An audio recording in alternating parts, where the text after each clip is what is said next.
Estamos no Conecta, podcast que trata do processo penal contemporâneo, mais precisamente do processo penal em debate. Estamos no episódio 54. Eu sou o Nereu José Giacomoli, professor da PUC do Rio Grande do Sul e advogado. Comigo, o professor Marcos Eber, também advogado. Hoje temos a grata satisfação e a honra de termos entre nós a pesquisadora e professora Daniela Dora Eilberg, para tratar de um tema muito importante e problemático vinculado à Lei Geral de Proteção de Dados e o Banco de Dados, mais precisamente da Lei Geral de Proteção de Dados em seus aspectos criminais, já que a lei existente, ela remete em seu artigo 4º à necessidade de uma legislação específica sobre a investigação criminal e a segurança pública. Então, a professora Daniela, queremos agradecer inicialmente a sua disponibilidade em participar e, como pesquisadora, tem investigado esses temas envolvendo tanto a Lei Geral de Proteção de Dados quanto o próprio Banco de Dados, vinculados às áreas das ciências criminais. Então, professora Daniela, seja bem-vinda ao Conecta e tenha a palavra. Bom, em primeiro lugar, agradeço imensamente pelo convite, é uma satisfação e a honra é toda minha estar aqui com vocês. Para abordar a temática que eu me propus aqui, então, com relação aos bancos de dados e a prova digital no processo penal, eu quero trazer isso enquanto pensado sob duas perspectivas e também com base em aspectos de tratamento de dados pessoais no âmbito da segurança pública e da investigação criminal. Então, os bancos de dados nacionais, como é o caso do Banco Nacional de Perfis Genéticos, o Banco Nacional Multibiométrico e de Impressões Digitais e o Banco Nacional de Perfis Balísticos, ou até mesmo um mega banco de dados de cadastro de base do cidadão, são exemplos de bancos, então, que a gente tem no âmbito nacional, na esfera nacional. Enquanto que os bancos de dados em nível do setor privado, com suas respectivas bases de dados, compreendidas enquanto um conjunto de dados que vão alimentar um software, eles podem estar suscetíveis a acesso forçado ou até mesmo compartilhamento com o setor público. Então, eu quero trazer essas duas esferas, essas duas possibilidades em que a gente pode compreender e analisar os bancos de dados e portanto, verificar os limites a esses bancos de dados, as tendências regulatórias das bases de dados, a necessidade de regulamentação delas, a dinâmica do compartilhamento entre público e privado e a conformidade com os princípios de proteção de dados. Então, o primeiro ponto que eu quero destacar é com relação ao ciclo de vida dos dados. A gente tem as fases de coletar, processar, analisar, armazenar, compartilhar, reutilizar e eliminar. E em cada uma dessas fases, a gente vai ter desafios decorrentes dessa gestão como um todo, uma governança dos dados na investigação criminal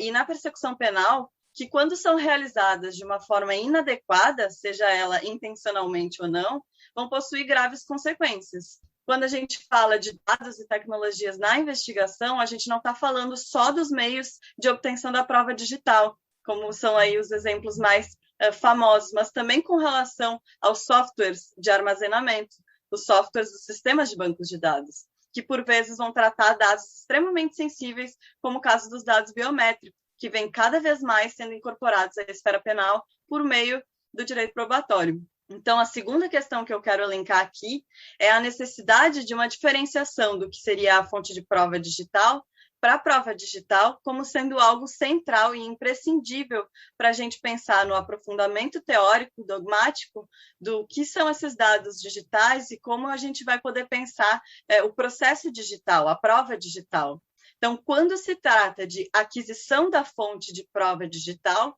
e quando se trata de admissibilidade da prova digital, para poder, então, se seguir a essas fases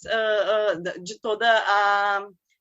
da fase probatória, né? Então, pegando o conceito do Delgado Martim, sendo a fonte de prova digital concebida como uma informação que está contida ou transmitida por meios eletrônicos, prévia e independentemente do processo, e a prova digital como toda informação de valor probatório contida no meio eletrônico ou transmitida por esse meio e, portanto, produzida, armazenada ou transmitida por esse meio eletrônico, a gente precisa pensar, a gente pode pensar, então, que a fonte de prova digital é derivada de mecanismos da relativização da privacidade. E, por isso, as fontes que a gente deve atentar à limitação. Então, quando a gente está falando em fonte de prova, a gente está se preocupando com integridade, com autenticidade, com preservação, como o Geraldo Prado fala, desse conjunto de informações, mas a gente não está falando especificamente com relação à cadeia de custódia.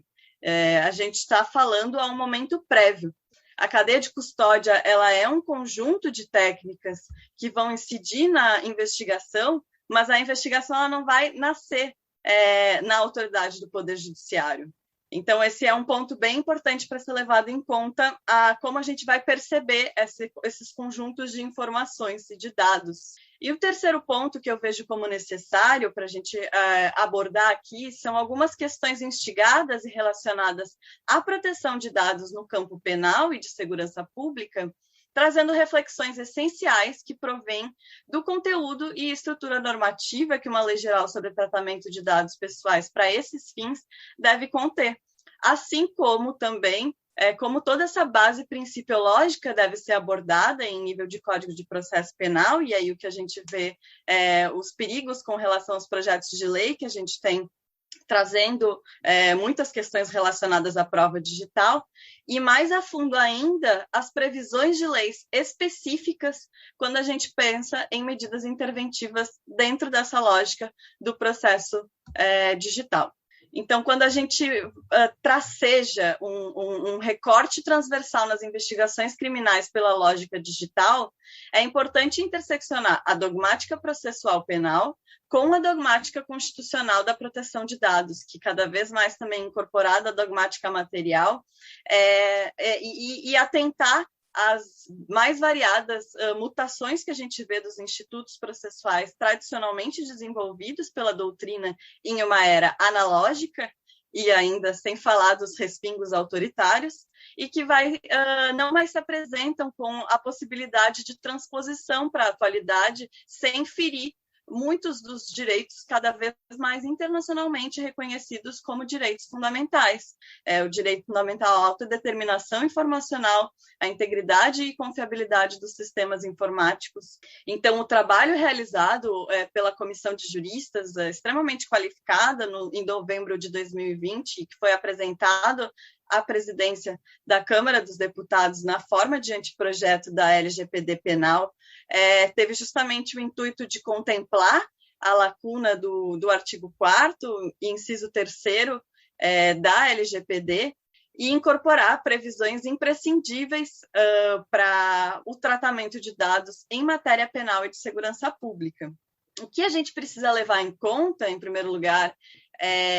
com relação a essas excepcionalidades da LGPD, é o porquê de elas estarem constantes nessa previsão normativa, exigindo o desenvolvimento dessa matéria com uma LGPD específica para fins penais, né? Quando a gente vai falar essa matéria tão sensível com relação ao tratamento de dados no campo penal, a Heloísa Stelita chama atenção, né, que a gente vai estar chamando de dados primordialmente. A gente vai estar falando de dados primordialmente coletados e tratados de forma coercitiva. E, por isso, muito mais importante que o consentimento que a gente vê na LGPD é a base legal que vai respaldar, porque se trata de justamente um tratamento de forma coercitiva, ou uma coleta de forma coercitiva para fins penais. Então, a gente precisa atentar essas balizas na proteção ideal que se tem com relação à autodeterminação informacional, então, observar quais são as atividades e as finalidades dessas atividades de tratamento e como se separar elas, atentar às atividades que estão, a reserva de lei, atentar principalmente no âmbito das normas autorizativas de intervenção informacional, E aí eu chamo atenção para, inclusive, uma nota técnica que a gente fez pela Data Privacy, que contou com um parecer de alguns consultores que trazem essas ponderações muito baseadas nos ensinamentos do Luiz Greco, professor Luiz Greco, que vai trazer sobre essa imprescindibilidade de se embasar no princípio da separação informacional, ou seja, que essa intervenção a direitos fundamentais que não esteja prevista em sua totalidade, na totalidade do ciclo de vida dos dados, ela não esteja controlada sob as mesmas agências. É preciso que haja essa separação. Então, o reconhecimento da autodeterminação informacional, o reconhecimento da integridade dos sistemas informáticos são importantes direitos para proteger esse livre desenvolvimento da personalidade, para conter práticas do vigilantismo e outros fatores essenciais para se limitar esse acesso irrestrito dos dados como já mencionado, essa reserva de lei. Então, a gente busca, nessa nota técnica, dar essa aplicabilidade robusta dos princípios que são essenciais a serem tratados, a serem abordados com relação à reserva de lei, o amplo direito fundamental à autodeterminação informacional, o devido processo informacional e penal, a responsabilização e prestação de contas, o accountability, a transparência e a separação dos poderes informacionais como bases essenciais, entre outras. Então, acho que é interessante, para já direcionar a finalização da fala, trazer conceitos que Garland desenvolve, né, nas situações da cultura de controle, que são as expressões chaves de aliança, parceria público-privada, cooperação interagências, abordagem multiagências, ativação de comunidades, então, que buscam pulverizar essa responsabilidade pelo controle do crime entre as agências. E aí a gente vê no Brasil a cooperação entre agências e órgãos que objetiva promover a integração das bases de sistemas como algo já disposto, inclusive, no Sistema Único de Segurança Pública, o SUSP, que foi instituído pela Lei 13.675. Então, o SUSP ele vai trazer também essa integração dos órgãos de segurança e de inteligência, vai querer padronizar informações estatísticas e procedimentos, vai primar por essa integração por meio do Cinesp, vai dispor do compartilhamento e acesso recíproco dos bancos de dados, e a gente vai ver, então, que essa disputa dos campos tecnopolíticos de controle com base em bases de dados já podem ser identificadas há muito tempo. Então, a gente, inclusive, durante a época da ditadura, a gente teve o projeto de implementação do RENAP, o Registro Nacional de Pessoas Naturais, que era uma tentativa do governo de criar uma grande base de dados cadastrais informatizada e unificada dos cidadãos brasileiros, e já à época, mesmo sob governo ditatorial, haviam fortes críticas relacionadas ao direito personalíssimo e à fiabilidade dessas bases de dados. E tem um artigo muito interessante sobre isso do Marcelo Viano. Então, a gente vai ver que essa tentativa de integração de dados armazenados por entes públicos não é nova. A gente vê nos governos Dilma, governo Temer, o decreto 8.789 de 2016, dispensando os acordos e convênios entre instituições para o compartilhamento de dados, o SUSP em 2018, no governo Bolsonaro em 2019, a atribuição da Secretaria de Operações Integradas, o CEOP, e o CEOP passando a integrar o SISBIM, e o próprio decreto 10.046, tão criticado com relação à instituição do cadastro base do cidadão, que não dialoga com os conceitos e regulamentações da LGPD. Então, essa base de dados que centraliza de uma forma ampla uma gama de dados pessoais de toda a população, que é essa mega base de dados, o cadastro base do cidadão, acaba, então, sendo fruto de acaba sendo instrumentalizado para vigilantismo e práticas de censura pode ser também, sem falar das problemáticas relacionadas ao setor privado e o mercado regulatório, e ainda, por cima, as próprias suscetibilidades de vazamentos e incidentes de segurança. Isso chama a atenção da sociedade civil. A Associação Data Privacy também, como outras entidades, está como amicus curiae na ADI,